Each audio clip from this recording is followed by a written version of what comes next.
문체부 질의에서 특히나 홍명보가 얼마나 뻔뻔했는지 경악할 수밖에 없었습니다. 자신은 아무것도 모르고 순전히 제안을 수락했을 뿐이지 감독 선정에 대해서는 모른다며 뻔뻔하게 대답했는데요.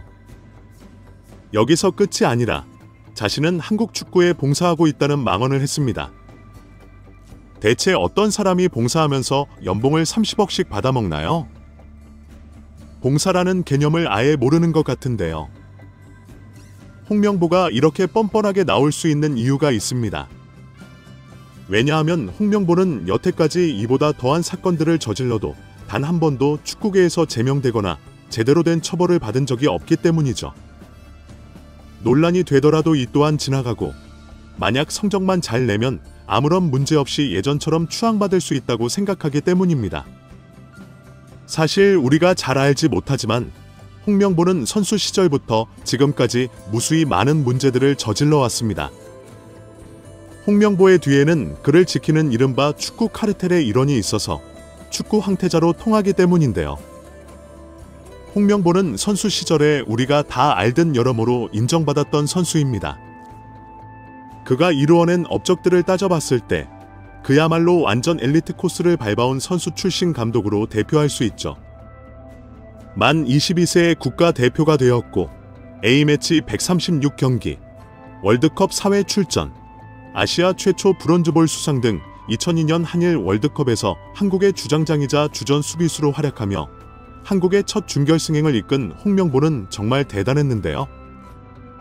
하지만 이건 대외적인 이미지입니다. 사실 더 깊게 파고들면 알려지지 않은 놀라운 과거가 있죠. 먼저 1995년 코리아컵 국제축구대회에서 준결승 잠비아전 앞두고 홍명보, 황선홍 등 주전 선수들이 술집에서 술을 마신 음주 파동이 있었습니다. 선수들이 술 마시는 것을 지켜본 목격자가 많이 있었고 이들 중 한 명이 박종환 감독에게 제보했습니다. 음주 파동은 언론에 크게 보도되며 파문으로 번졌고 선수들은 음주 사실을 부인하며 박 감독이 패배에 대한 변명거리로 선수들을 팔아먹은 것이라고 분노했죠. 그 다음 해 아시안컵 8강전에서 한국은 이란을 상대로 전반전까지 앞서가다 후반에 갑작스럽게 6대2로 패배하며 엄청난 충격을 안겼습니다. 박종환 감독은 물러날 수밖에 없었죠. 축구계 관계자는 선수들이 1년 전 일을 복수한 걸 모두가 알고 있다고 말하기도 했는데요. 결과적으로 박 감독은 이 사태로 대표팀 감독 생활에 종지부를 찍고 말년에 쓸쓸히 사망했습니다.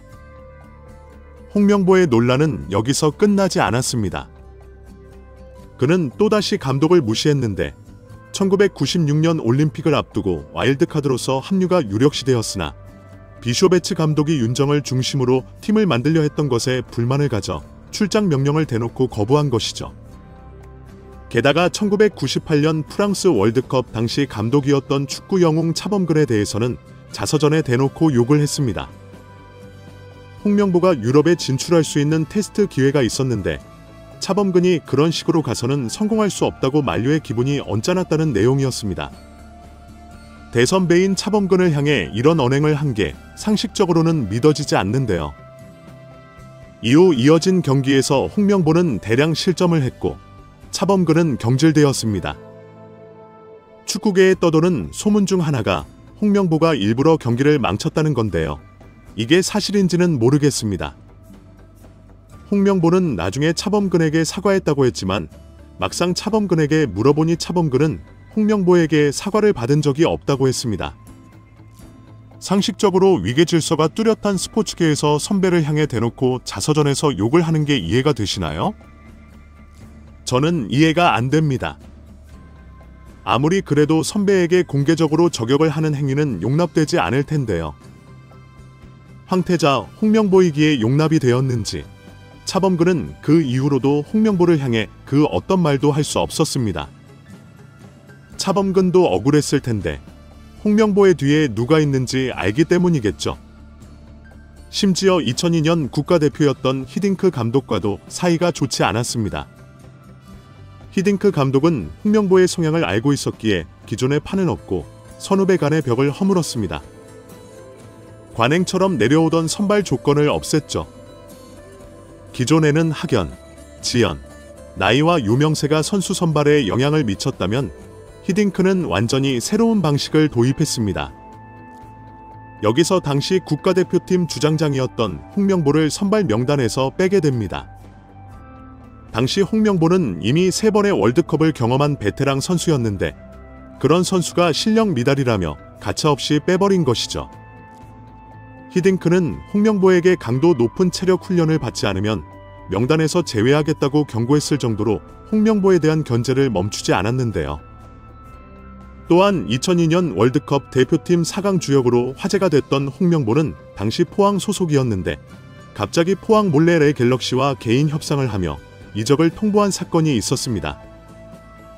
마치 홍명보는 자신이 적법하게 요구했는데 포항이 악의적으로 이적을 막는다는 식으로 언론 플레이를 했지만 상식적으로 반 시즌 만에 이적한다는 선수를 쉽게 보낼 수는 없었습니다.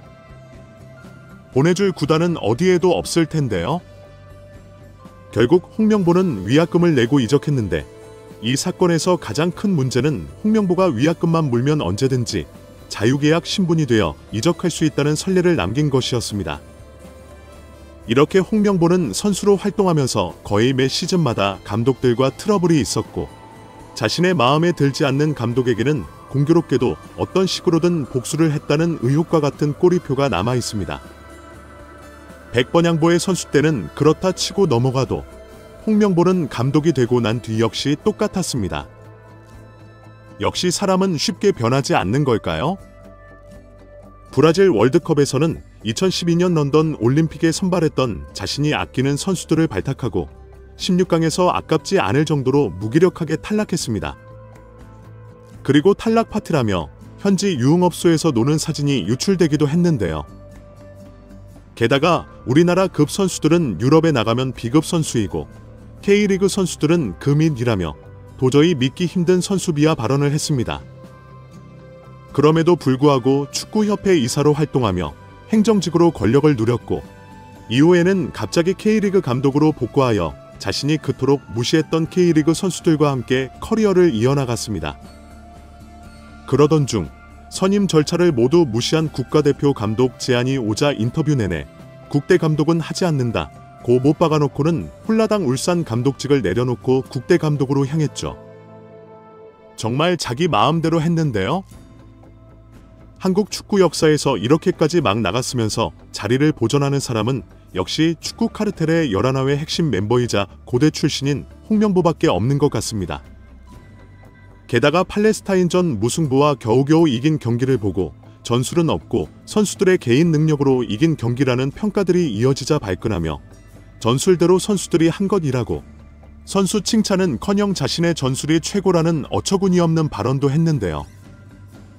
여기에는 손흥민이 활약한 것을 견제하려는 의미가 있는 것으로 추정됩니다. 과거 홍명보는 공공연하게 언론에 대놓고 손흥민을 평가해왔고 2012년 런던 올림픽에서는 최종 명단에도 포함하지 않으며 논란을 일으켰습니다. 홍명보의 축구 철학에서는 손흥민의 게임 플레이가 너무 강조된다고 판단한 것인데요. 홍명보는 손흥민이 빠른 스피드와 뒷공간 침투는 뛰어나지만 동료와의 연계 플레이와 몸싸움에서 낮은 점수를 주며 평가절하했습니다.